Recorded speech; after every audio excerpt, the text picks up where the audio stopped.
Y para hablarnos más sobre el tema se encuentra con nosotros Pablo Llanes, el jefe de la Unidad de Desarrollo Social de la CEPAL en México.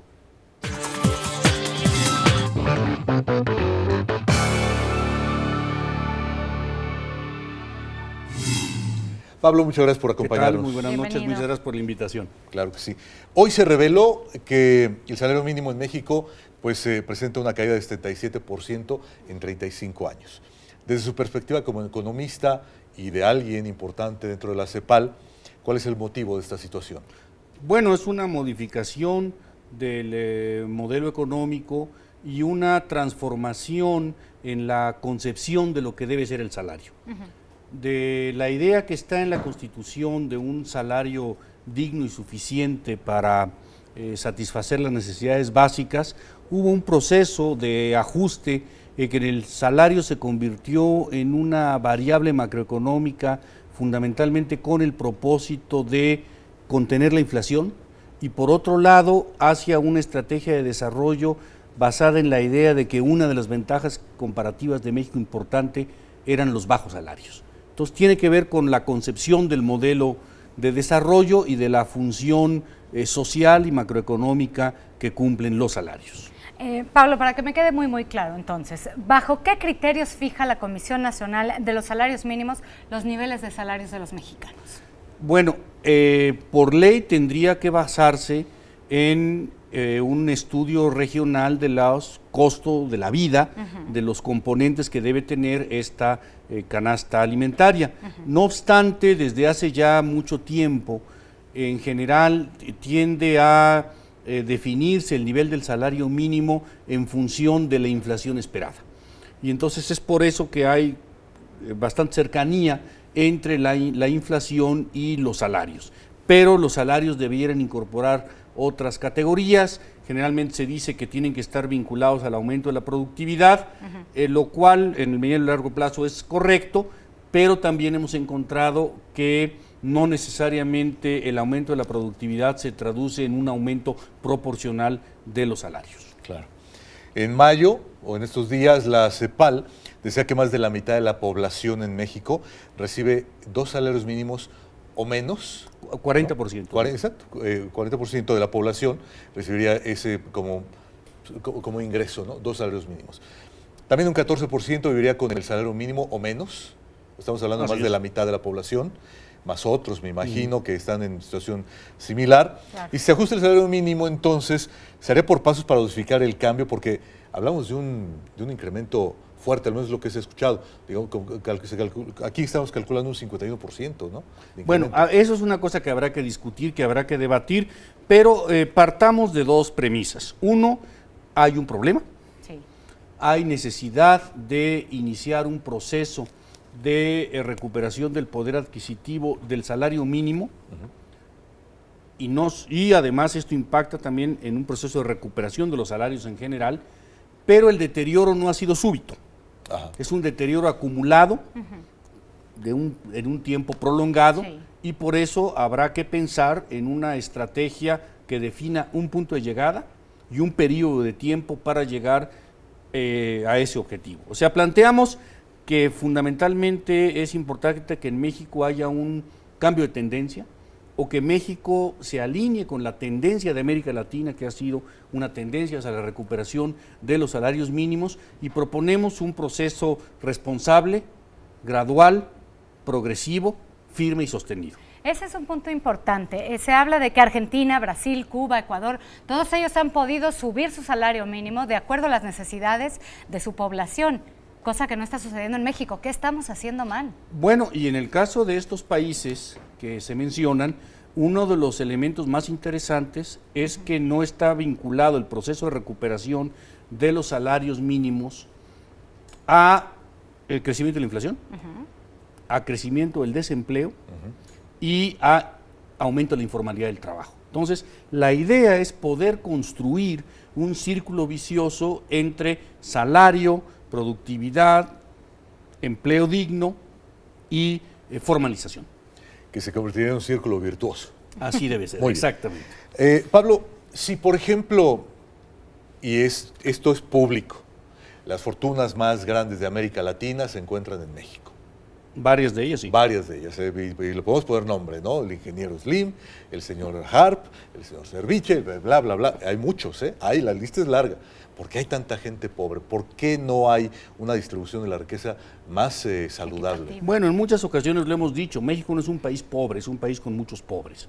Y esencialmente es un problema complejo, pero tiene que ver con una estructura distributiva y con un dato que hoy fue expuesto varias veces en el curso del foro, que es que México ha tenido un proceso de deterioro de lo que se llama la distribución primaria del ingreso. Es decir, del conjunto del ingreso, qué parte va a ganancias de capital, qué parte va al salario, lo que se conoce como la masa salarial, y qué parte va a la componente fiscal. Tenemos el componente fiscal básicamente estancado, Sí. una reducción de la masa salarial y un aumento de las ganancias de capital. Entonces, es necesario discutir y acordar un pacto distributivo que establezca qué tipo de sociedad se quiere tener en México y qué tipo de política distributiva hay que llevar a cabo. Hablábamos de un 40% de trabajadores que no logra obtener el salario mínimo ni lo mínimo necesario para mantener a sus familiares. Entonces, ¿trabajar en México es un mal negocio? Pues en parte sí, y se da el fenómeno de, que se conoce como los working poor, o sea, la gente que trabaja y sigue siendo pobre.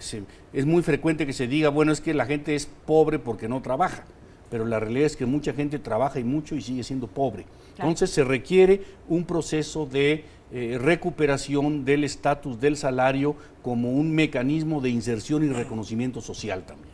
Se habla de que en la última década o en los últimos años se llegó a una estabilidad, ¿no?, económica, pero esa estabilidad fue a costa de los salarios bajos, ¿no? En parte sí. Sí, ¿no? Con este aumento, en caso de que se dé, ojalá que se dé, llegaremos a una desestabilidad para bien o para mal de nuestro país. O sea, el problema que se afronta en México y que es pues públicamente debatido y conocido es que efectivamente ha habido un proceso de estabilización nominal de ciertas variables macroeconómicas, pero el país sigue teniendo muy bajas tasas de crecimiento económico. Y la política salarial puede ser un factor que ayude a tener mejores niveles de crecimiento. ¿Por qué? Porque el modelo económico está muy basado en el dinamismo del mercado internacional y en particularmente del mercado de los Estados Unidos. Entonces hay una altísima sensibilidad de la economía mexicana al ciclo de la economía internacional y particularmente de los Estados Unidos, y hay un descuido o un desarrollo todavía muy por debajo de su potencial de lo que puede ser el mercado interno, y el mercado interno está construido fundamentalmente por la masa salarial y por los ingresos de los trabajadores. Entonces, México necesita también encontrar nuevas fuentes del crecimiento y no solo considerar que las exportaciones van a generar un efecto de arrastre sobre el conjunto de la economía. Estamos hablando, el Distrito Federal es la zona A de sueldos, ¿no? Hablábamos de que hay zona A y zona B. Eso está, quiere decir que son 67.29 pesos aproximadamente lo que es el salario mínimo. No lo sé, no sé si esto alcanza para la canasta alimenticia básica, pero bueno, si alcanza, ni hablar de lo que es el gas y demás para poder cocinar. No, es evidente que no alcanza. Hoy se daba el dato de que conforme a las mediciones de CEPAL, el salario mínimo en México representa el 0.66 de la línea de pobreza. O sea que ganar el salario mínimo no significa, significa ganar 2/3 de una línea de pobreza. Correcto. Para cerrar, y le pido que se hable con esto, Pablo, para contestarme, no es fácil en economía. El salario mínimo se establece como una manera de defender el ingreso del trabajador, al menos así lo entiendo yo. Y además del que menos capacidad de negociación tiene, y además la proporción de mujeres respecto a varones que tienen el salario mínimo es muy alta. Bueno, imagínense, ¿no? ¿Cómo es que esto se convirtió en una atadura para nosotros los trabajadores y cómo romper con esa atadura? Bueno, tiene que ver con establecer nuevos objetivos del desarrollo. Uno de ellos es el de la igualdad, uno de ellos es partir de que la productividad y competitividad de un país no puede sustentarse en bajos salarios y malas condiciones laborales, que esa es una competitividad que a fin de cuentas se deshace en el tiempo, y que se requiere construir un nuevo círculo virtuoso, como le decía, entre productividad, remuneraciones, salario, inclusión social, y partir de que es muy difícil elevar la productividad cuando hay un nivel de remuneraciones salariales bajo y de condiciones laborales bajas. Probablemente hay que reinvertir los términos del debate y no pensar que el problema es la falta de productividad, sino más bien entender las causas estructurales y los determinantes sociales de la baja productividad y en donde, paradójicamente, contra lo que piensa muchas veces la teoría convencional, mejores salarios significan también mejor productividad, mayor eficiencia, claro, y mayor capacidad de competencia de las unidades productivas. Pablo Llanes, muchas gracias por esta visita. Al contrario. Por esta conversación, que no sea la última vez. Sí. Mañana a las 9:30 continúa el foro en el auditorio Jaime Torres Bodet del Museo de Antropología. Allí nos vemos. Espero. Que esté muy bien. Muy bien. Muchas gracias. Hasta luego. A Tiempo 21 le pide su colaboración para localizar al siguiente menor.